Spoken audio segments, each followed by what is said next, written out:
Bonjour, aujourd'hui nous essayons une moto qui constitue peut-être l'un des événements de l'année 2012 en matière de nouveaux modèles. Il s'agit de la Ducati 1199 S Panigale, une toute nouvelle superbike conçue par Ducati, et Ducati nous présente cette moto sur le circuit d'Abu Dhabi, un tout nouveau complexe dédié à la vitesse.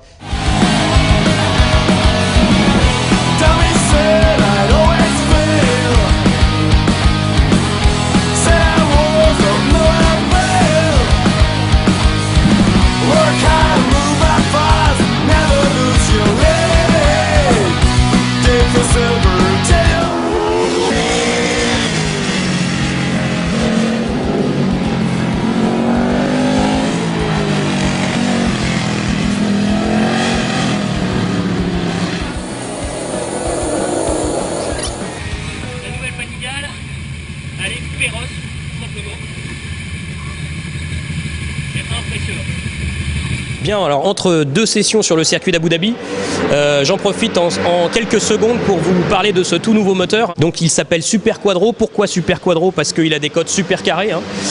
Des pistons de 112 mm d'alésage, une course de 60,8 mm. Donc ce sont des cotes moteurs très radicales qui ont permis la mise en place de très grosses soupapes, donc pour élever la puissance. Mais ce moteur possède aussi d'autres particularités, notamment on voit l'arrivée d'un cadre monocoque en aluminium, et ce cadre monocoque intègre directement la boîte à air. Donc il fait double emploi, et on oublie donc le traditionnel treillis en acier. On note aussi la disparition des courroies. Ducati a mis en place plutôt une chaîne au niveau de la distribution. Pourquoi? Parce qu'il y a des grosses contraintes, hein, des régimes moteurs élevés, et puis surtout une prise de régime très rapide. Donc Ducati devait passer par la mise en place de ces chaînes. Ducati a tout de même conservé le système Desmo, hein, pour le rappel des soupapes, mais a mis en place un décompresseur pour aider le démarreur à lancer le moteur. Pourquoi? Parce que ce démarreur, justement, il est tout petit sur cette moto, toujours pour perdre du poids et pour faire un moteur très léger. Ce moteur dispose aussi de gros renforts, hein, au niveau du haut moteur. Pourquoi? Parce que il vient directement s'attacher dessus la boucle arrière que vous voyez ici, qui pèse seulement 2,1 kg. Alors avec ce nouveau moteur, Ducati revendique des chiffres records. 195 chevaux, donc c'est tout de même 25 chevaux de plus que la génération 1198 et 13,5 mètres-kg de couple. Alors sur le circuit, je peux vous assurer que ça décoiffe.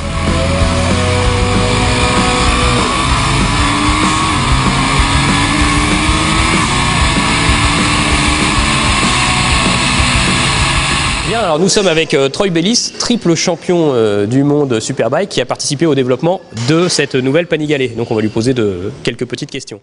Hello Mr. Troy. Bonjour Monsieur Bayliss. Alors, combien de kilomètres avez-vous fait avec la moto pour la développer? Oh, question difficile. Alors tout d'abord j'ai développé la moto de Superbike et de Superstock, et en parallèle une équipe développait la moto de route.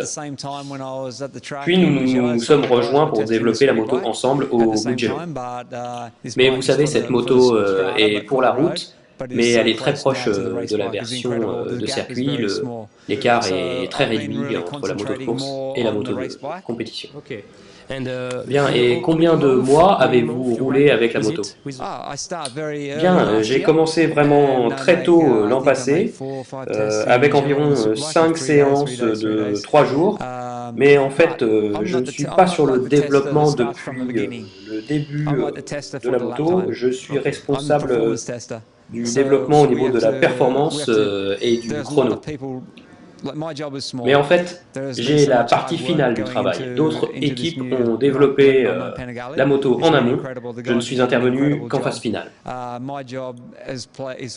Et quand vous développez une nouvelle moto, il y a toujours beaucoup de choses à faire avant de trouver du confort. Oui, quand j'ai développé la 1098, je n'étais pas très à l'aise au début avec elle. Puis on a fait des progrès avant de réussir avec elle. Et c'est la même chose avec cette moto. Et le dernier test au Mugello a été très bon, et c'est ce qui est le plus important. Bien, cette moto est vraiment différente de la génération précédente, cadre différent, moteur différent, suspension différente. Alors, est-ce qu'on peut encore dire si c'est vraiment une Ducati?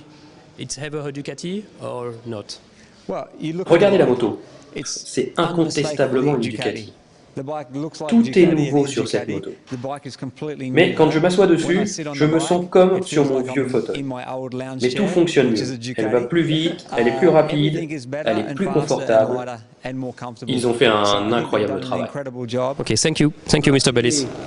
Voilà, alors on a passé plusieurs sessions de 15 minutes au guidon de cette nouvelle Panigale. Bon, alors, premier constat, on change complètement d'univers, hein. Là c'est terminé. On reconnaît plus la position de conduite de la 1198. On est très très proche de la colonne de direction. La moto semble plus courte, pourtant l'empattement montre que ce n'est pas vrai. Les guidons sont plus hauts et plus ouverts. On a quand même les jambes très repliées. Bref, on change vraiment d'univers, hein. Les appuis sur le réservoir, tout ça c'est très très différent. Tous ceux qui ont eu des 1198 ou des 1098 ne vont pas reconnaître la position de conduite. Par ailleurs, c'est une moto qui est très très performante. Le nouveau moteur Super Quadro annonce 195 chevaux, on a tendance à croire qu'ils y sont, hein, parce que la moto est très performante à haut régime. On atteint des vitesses très élevées dans les bouts droits. Par ailleurs, la moto s'annonce un peu creuse, hein, tout en bas ou à mi-régime. Il ne faut pas trop se rater avec la poignée de gaz ou avec la boîte de vitesse, parce que sinon elle ne ressort pas de façon ultra efficace. Elle est extrêmement assistée au niveau de l'électronique, hein. On a aussi un toute nouvelle assistance avec le contrôle du frein moteur. Et ça aide beaucoup pour les entrées de courbe. Le freinage aussi est exceptionnel avec les nouveaux étriers Brembo. Il y a beaucoup de puissance, mais ça reste dosable, encore une fois, dans un environnement circuit. Voilà, je vous invite à parcourir l'essai sur Motostation qui sera beaucoup plus complet. À bientôt.